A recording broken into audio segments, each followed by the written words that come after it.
در آغاز داستان ما در یک مهمانی فارغ التحصیلی دانشگاه هستیم. دوستان و همکلاسی‌ها تمام شب را در ساحل خوش می‌گذرانند.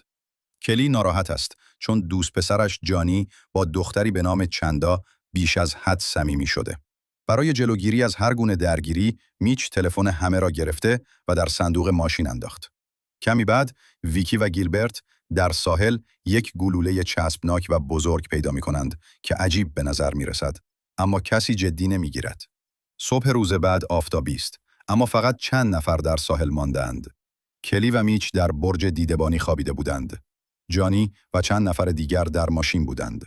کلی می‌بیند لباس‌ها و کیسه خواب‌ها هنوز روی شن هاست، اما از بقیه خبری نیست. ناگهان یک مرغ دریایی روی شن می‌نشیند و در یک لحظه شن او را می‌بلعد. چیزی خطرناک زیر شن پنهان است. کلی همه را هشدار می‌دهد.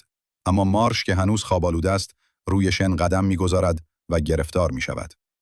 او تلاش می‌کند بیرون بیاید، اما شن او را می‌بلعد. ویکی برای نجاتش جلو می‌رود، اما شن چهره‌اش را می‌درد و او را پایین می‌کشد. همه شوکه می‌شوند. چون تلفن‌ها در ماشین قفل شده، هیچ راهی برای کمک ندارند. جانی سعی می‌کند با ماشین فرار کند، ولی استارت نمی‌خورد. کلی می‌خواهد بداند زیر شن چیست. وقتی دستش را نزدیک می‌برد، چند رشته شفاف مانند طناب بیرون می‌آیند و حرکتش را دنبال می‌کنند. در این میان، گیلبرت که شب قبل از مستی در سطل زباله انداخته شده بود، زنده مانده، چون با شن تماس نداشت.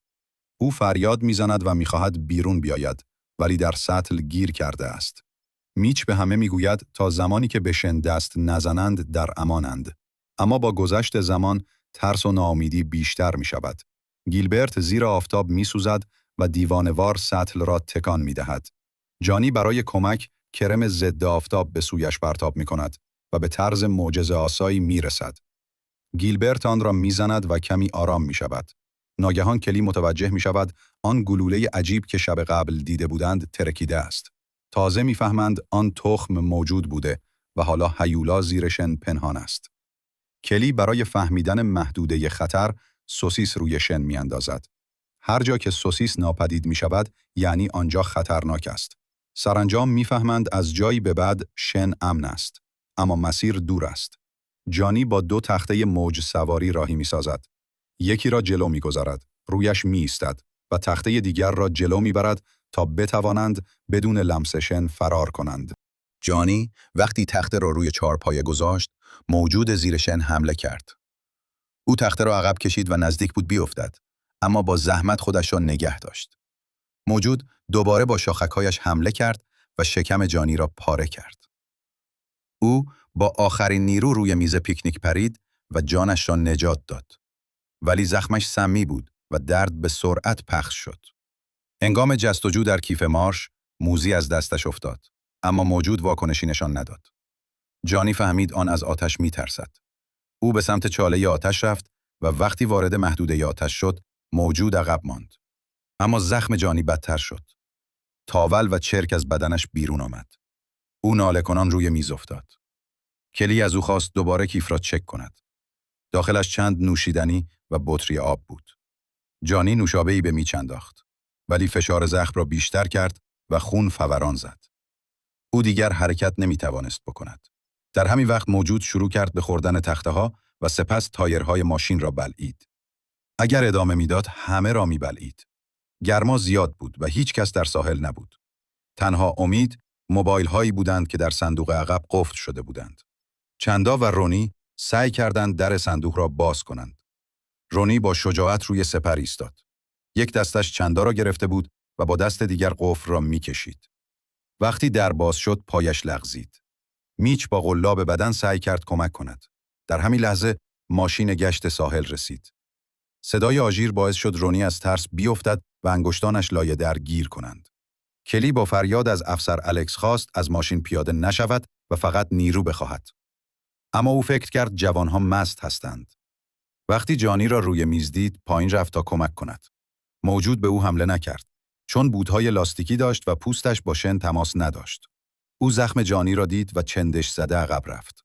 سپس خواست گیلبرت را از سطل بیرون بکشد، اما موفق نشد. عصبانی شد و به سمت برج رفت تا کلی و میچ را پایین بیاورد. آنها قبول نکردند. در حال فریاد کلید از کمربندش افتاد.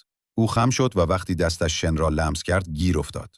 با اسپری فلفل به موجود پاشید. موجود عقب رفت ولی دستش از بین رفته بود.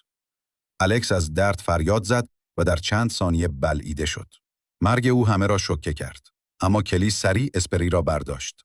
میچ نقشه تازه‌ای کشید و حوله را به پاهایش بست تا بتواند روی شن قدم بگذارد.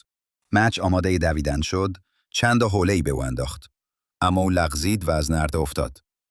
وقتی روی شن افتاد، شاخک‌های هیولا از همه سو بیرون آمدند و در پوستش فرو رفتند. در چند ثانیه مچ را بلعید و فقط لکه‌ای از خون به شکل بدنش باقی ماند. مرگ وحشتناک او همه را در شوک فرو برد.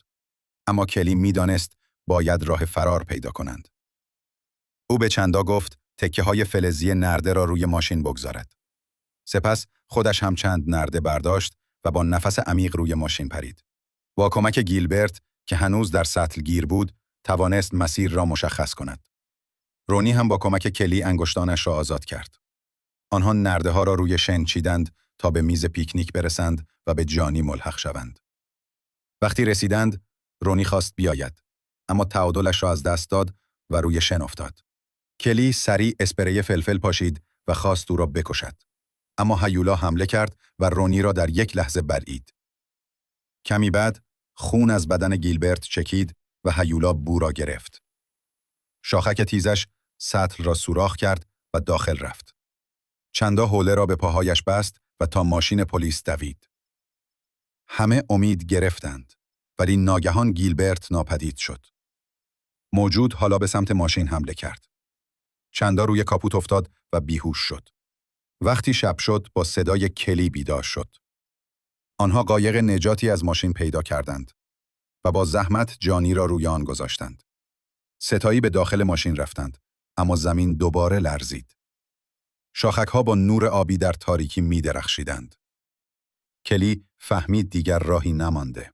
او روی سقف رفت، ظرف بنزین را برداشت و روی شن ریخت. وقتی موجود نزدیک شد، کبریت زد و شنها آتش گرفتند. شعله‌ها بالا رفتند و هیولا سوخت. شب آرام شد. صبح که شد، جانی مرده بود. زخم‌هایش عمیق بودند. ناگهان پسری که برای موج سواری آمده بود آنها را دید و نجات داد. کلی و چندا بالاخره نجات یافتند. اما آخرین صحنه نشان داد که موجود هنوز زنده است. فقط یکی از شاخک‌هایش سوخته بود و حالا به سمت ساحلی پر جمعیت شنا می‌کرد.